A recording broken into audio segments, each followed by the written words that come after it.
there. Today, I wanted to talk to you about how marketing has everything to do with connections. And there's a lot of different connections that are involved in marketing. The first thing is people. You want to make connections with people, you want to build relationships. Marketing is an ongoing dialogue with your ideal prospects.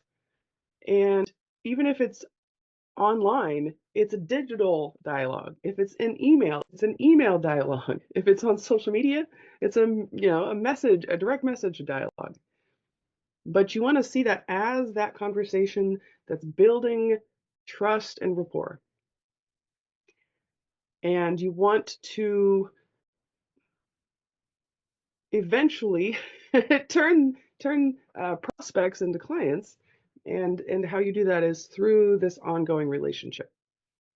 And you want to keep connecting with them over and over again.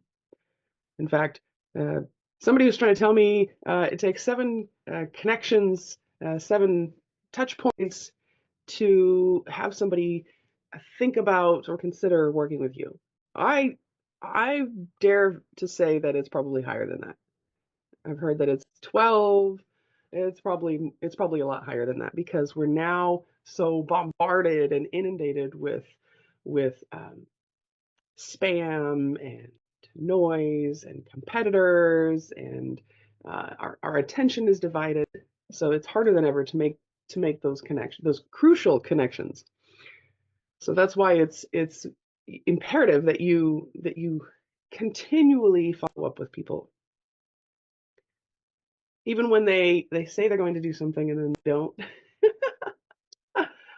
So that's why you want to make sure, yes, okay, we're good. We're still good. Okay, good. We're still good. Okay, how about now? The next thing you want to consider is once you actually have converted them into a client, you don't just leave them high and dry. You want to make sure you're still making those connection points.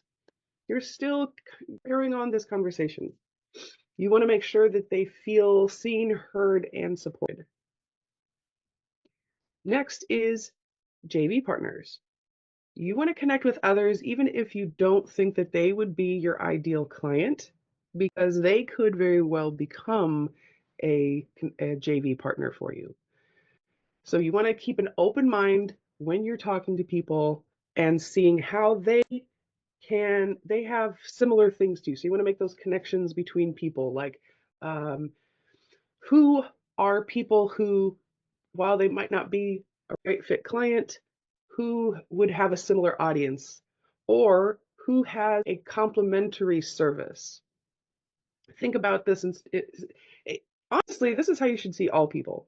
You shouldn't see anybody as your competitor. You should see them as complementary, because even in the realm of niching down to very specific services, there's still a lot of variation. There's still a lot of nuances. This person over here might be more technically inclined versus this person over here might be more creative or graphically inclined or what have you. So there's always those little variations between how people operate that honestly, I could go into another another tirade about that, but I'll do that in a different video where I go into how not to see people as competitors. And it stems from coming from an abundance mindset instead of a scarcity mindset. But like I said, we won't go into that right now. Just take a look at and reconsider how you view people. I believe that everybody is eventually going to find their right fit. People are going to find their right fit clients, and the clients are going to find their right person, their right guru, their right service provider, whatever it is. And you can't force that. In fact, you can't. You have to just let go of control. You have to let go of the idea of control, and you have to stop controlling people. Stop trying to control people. It's a turn off. I see it a time and time again. It's a business killer. But I digress. Back to the concept of connections. So the next piece to this is content. You want to make connections between your content. You want to have a, you want to put out, imagine that all of your marketing is like a connect the dots picture. Before you start connecting the dots together in a sequence, they just look like a jumble of dots. There's no rhyme or reason to them. You don't see the picture, okay? But once somebody starts connecting all of those dots, then all of a sudden you see what that picture is, and you're taken on a journey, kind of leaving breadcrumbs. I don't want to split analogies here, but you want somebody to, at any point of entry, have a direction or path that they're going to be going on with you. That eventually, if you're strategic about the placement of the dots and how they connect together, then you can create that customer journey for them to the point where they will go from a prospect or even a stranger to a paying client. So this is why you want to make sure you have calls to action, because consider your Facebook profile is an entry point. It's a funnel. Your your groups that you're in, those are funnels. Your um the pieces of content that you put out there, you want them to send a message. And they don't have to be a direct, like, buy this service or buy this product. It can be just general value driven content about your niche. So for in my world, I would put out things about marketing. So I can give people 30-second tips on how to be more marketable and whatnot. So, try to keep it in the realm of your expertise, because people will see you as an expert in that field, and then they'll connect the dot and go, huh, I really need a sales funnel right now. I think I'm going to reach out to Latara. She's mentioned something about sales funnels in one of her posts this week, so I'm just going to reach out to her and see what she thinks. You also want to make sure and connect your past, present, and future content. Uh, some very successful business owners out there will put out a piece of content that's from the past. And you might think to yourself, oh my gosh, I don't want to go back to all of my old stuff when I first started speaking and I was horrible and I was saying every other word. Well, guess what I just saw as an ad on Facebook the other day? Russell Brunson, the owner of ClickFunnels, probably one of the most savvy marketers in the world at this point, pulled up an old video from the very first time he spoke on stage, and it was so cringy. It was just it doing everything wrong, and you just were blushing on his behalf, just because it was just so bad. So he ended up taking one of his worst examples of speaking from his content library and said, hey, I'm going to turn this into an ad campaign and show the world how bad I was. And it's brilliant. It's absolutely brilliant. So how can you turn that around? How can you take content that you've already created from the past and repurpose it in some way? So that's why you want to make that connection. And then he made the connection between that horrible example of speaking to where he is now, so that the person watching can make that connection. Oh, well, if he can do that, then I can do that. I want what he's having, right? I want to do what he's doing, because he's got it down pat. So you also want to kind of lure them into the next thing, and you can do this through anticipation, building up curiosity and momentum. All of these little things add together. So strategies as well. One thing I haven't even put on my list is connect your strategies together, so that it's a logical progression for somebody to go from point A to point B to point C, and then so on. It would be a lot harder for somebody to say yes to you if you just said, well, you're at point A, I'm going to get you to point Z, and you don't explain how, and they can't see themselves being in Z because it's so far removed from where they are right now, then they're like, oh, this person's a charlatan. There's no way, right? This is a scam. It's too good to be true. This isn't for me. I can't do this. So that's why you want to make it A. Okay, now B. Okay, now we're on B. Let's go to C next. Okay, now that we're on C, let's go to D. So you want to make a connection between all of those little steps.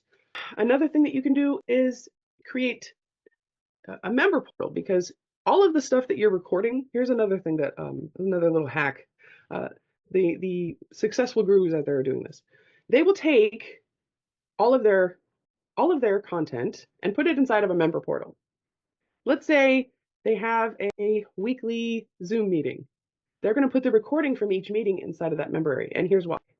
If you are selling a membership and somebody goes through all of the modules of the courses that you have available inside that membership, they're going to say, well, I've already gone through this content. Why should I keep paying every month? And they'll probably cancel. But if you're continually adding new content to this member area, that means that the longer they're in, the more they're benefiting from it. So if you have a lot of past recordings that are just sitting there doing nothing, please consider how you can purpose these into things that create value for your ideal clients. You also want to make connections in concepts. How does my book, what does my book have to do with my coaching? So you have to create those connections between those two concepts and say, okay, well, my book is providing you this and blah, blah, blah. But if you want to take a deeper dive, then you might want to consider that you and I can do a one-on-one coaching that has a deeper dive into the same topic. Just consider that concepts that you piece together in your mind because you are the expert in something. Somebody else might not have that connection. So you're the one saying, this thing here and this other unrelated thing over here. Well, there's actually a connection between those, and here's why. And then all of a sudden you give somebody an aha where they're just like, oh my gosh, I've never thought of it that way before. And boom, they're gonna be clamoring at your door, trying to get you to show them even more because you've opened their eyes. The next area where connections is key is systems. A lot of people out there have a very spray and pray approach to their marketing. And if you don't understand a lot about marketing, then you're going to go sign up for some free webinar or challenge or 3-day thing or whatever. And then they're gonna collect these little nuggets, these little gems. They're going to go out and try to implement that. But it's not going to work. And then they're going to go out and rinse and repeat and do another thing and another thing and another thing and another thing over here, and they're going to try this over here, and somebody said try this and somebody said this. So now you have a bunch of little disjointed strategies that are all hanging out here in your periphery, and they're not working for you and they're not doing anything, and then you say to yourself, well, I've tried all these things and nothing is working. But if you're strategic about how you're placing these things, how they connect to each other. For instance, if you have a link to your landing page on your Facebook profile, then somebody goes to your profile, checks you out. They're like, oh, who is this person? I met them at this event today, and I'm just going to go in there and check them out. So they'll look at your profile. They're trying to figure out what you're all about.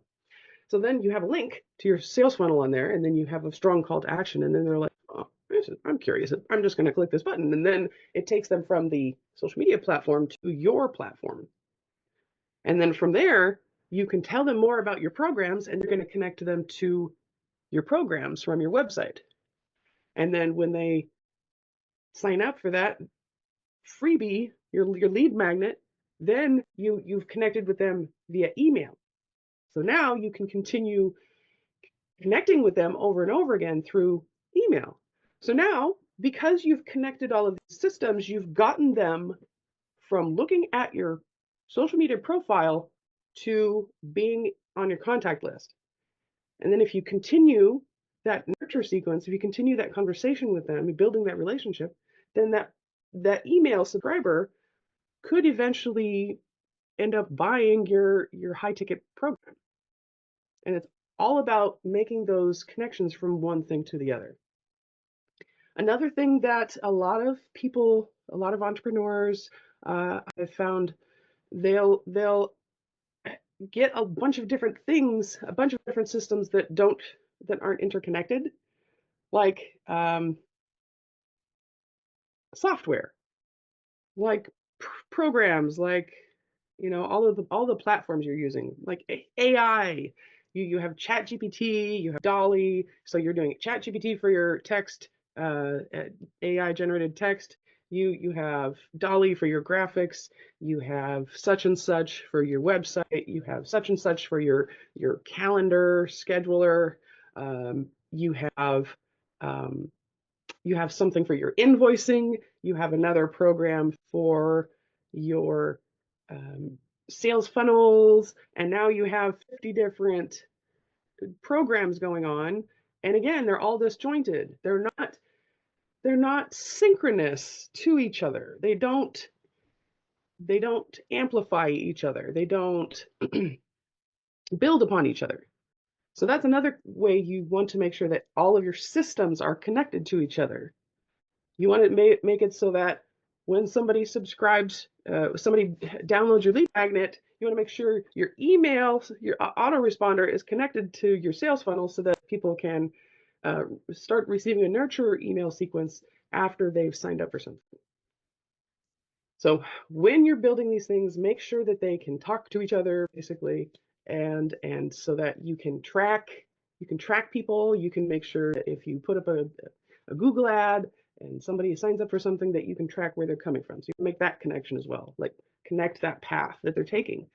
Because if you're tracking it and recording it, then you can go in and see what's not working, what is working, and amplify the things that are working and get rid of the things that are not working. So you're constantly tweaking, you're adjusting, you're improving. So make sure that you're whatever software you're using, make sure that they can integrate with each other. You don't have a bunch of random things out there that just don't go anywhere, because people do not have enough attention to become a detective and figure it all out and try to get to you. Okay, they're not going to go to that level. Okay, so that's why you need to create that path for them. Okay, so the next area of connection is you. You want to make sure that people connect with you. You want to make sure that you connect problems with solutions. You want to connect your ideal avatar to your solution. And you want them to make that logical step. You can't just, well, I suppose you can just say, this is the thing you need. But you want to create that thought in their head so they're the ones going, oh my gosh, you know, Latara is really onto something here. I think maybe I should follow her a little bit more. Wow, she just did this webinar where she addresses this problem that I've been having for years. And now I can actually see myself being successful. Okay, and then once they hire you, you want to make sure and fulfill on that solution. You don't want to have empty promises. You want to make sure that the problems that they're trying to solve, you actually help them solve it. Because their success means your success. So you want them to make that connection in their head that you are the go-to expert, that you are the solution. They're going to reach that conclusion themselves, that you are the solution to their problems. And just in general, it's not a one and done thing.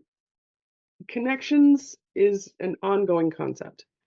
You just want to think about, how does this connect to this thing? I'm sure that when we had the dial-up phones hooked to that little coily wire that's plugged into the wall, nobody on the planet thought, huh, you know, this phone should connect to a computer. This and a computer should be jammed into each other and turned into a thing. And then the smartphone was invented. It was because the concepts of a phone and a computer were connected together, and innovation happened to make that become a reality. So consider that when you're thinking about how can this connect to this. Try to come up with creative, out of the box ways that things can connect to things. And I just recently heard that the one thing that you need to be a successful entrepreneur is creativity. So don't be afraid to make weird connections, because if you think to yourself, how does this connect to this? You might come up with a really interesting solution or a really interesting concept that makes those two things pair together perfectly in a unique and valuable way. And these are all the ways that you can be unique. You can create your unique selling proposition here by by by standing out among all of the people in your field, because you have that spark of genius in what you're doing. So I hope that this helped, and if you liked my content, then please connect with me. I'd love to talk. I'd love to get to know you better and help you with all of your marketing problems. So thank you so much for watching, and have a great day.